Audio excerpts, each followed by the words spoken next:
నంద్యాల జిల్లా మహానంది పుణ్యక్షేత్రంలో ఈ నెల 12వ తేదీ నుండి 14వ తేదీ వరకు మకర సంక్రాంతి సందర్భంగా ప్రత్యేక కార్యక్రమాలను నిర్వహిస్తున్నట్లు ఆలయ కార్యనిర్వహణ అధికారి శ్రీనివాసరెడ్డి, ఆలయ ప్రధాన అర్చకులు రవిశంకర్ అవధాని వెల్లడించారు. భక్తులు మకర సంక్రాంతి పర్వదినం సందర్భంగా మహానంది క్షేత్రాన్ని సందర్శించి స్వామివారిని దర్శించి కృపకు పాత్రులు కావాలని కోరారు. 12వ తారీఖు నాడు అర్ధరాత్రి లింగోద్భాకాలంలో శ్రీ స్వామివారికి అన్నాభిషేక కార్యక్రమం నాదాల ద్వారా నిర్వహించడం జరుగుతుంది. 13వ తారీఖు నాడు స్వామివారి అన్నంతో అభిషేకం చేసినటువంటి అన్నప్రసాదాన్ని భక్తులకు వితరణ చేయడం కూడా జరుగుతుంది. అలాగే సంక్రాంతి పర్వదిన సందర్భంగా 13వ తారీఖు నాడు భోగి తెల్లవారుజామున భోగి మంటలతో ఈ ఉత్సవాలు ప్రారంభమవుతాయి. అలాగే సాయంత్రం చిన్నారుల చేత భోగి పళ్ళ పూజ కూడా నిర్వహిస్తాము. 14వ తారీఖు నాడు హరిదాసులు అలాగే గంగిరెద్దుల విన్యాసంతో కూడా ఈ సంవత్సరం కొత్తగా ఏర్పాటు చేయడం జరిగింది.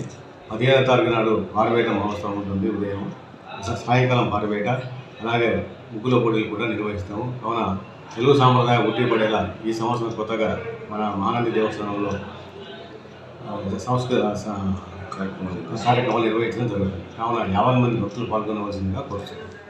మహానంది క్షేత్రంలో ఈ సంవత్సరం సంక్రాంతి సందర్భంగా ఆలయ కార్యనిర్వహణాధికారి ఎన్ శ్రీనివాసరెడ్డి గారి ఆధ్వర్యంలో ప్రత్యేకమైనటువంటి పూజాధికారిని కూడా లోక కళ్యాణార్థమై నిర్వహించడానికి ఈవో గారు ఏర్పాటు చేయడం జరిగింది.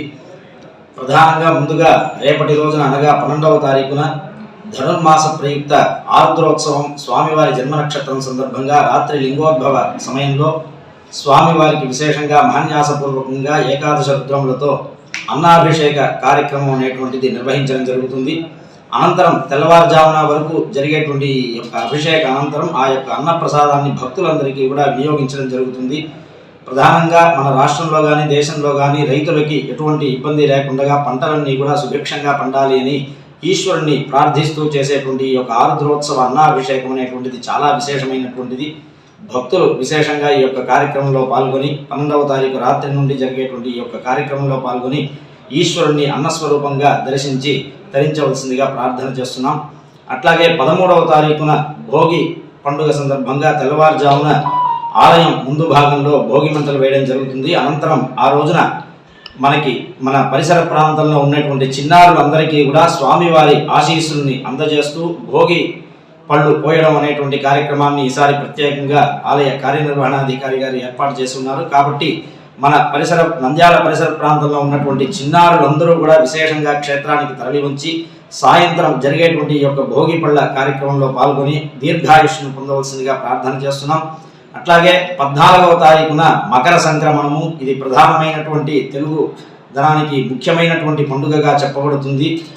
సూర్యుడు మకరంలో ప్రవేశించేటువంటి సంక్రమణం మనకి ఆ రోజు నుంచి ఉత్తరాయణ పుణ్యకాలం కూడా ప్రారంభమయ్యేటువంటి ఒక గొప్ప దినం. కాబట్టి ఆ రోజున ఉదయం స్వామివారికి తిరుమంజన సేవ, విశేషమైనటువంటి అభిషేకాదులు ఇవన్నీ కూడా నిర్వహించడం జరుగుతుంది.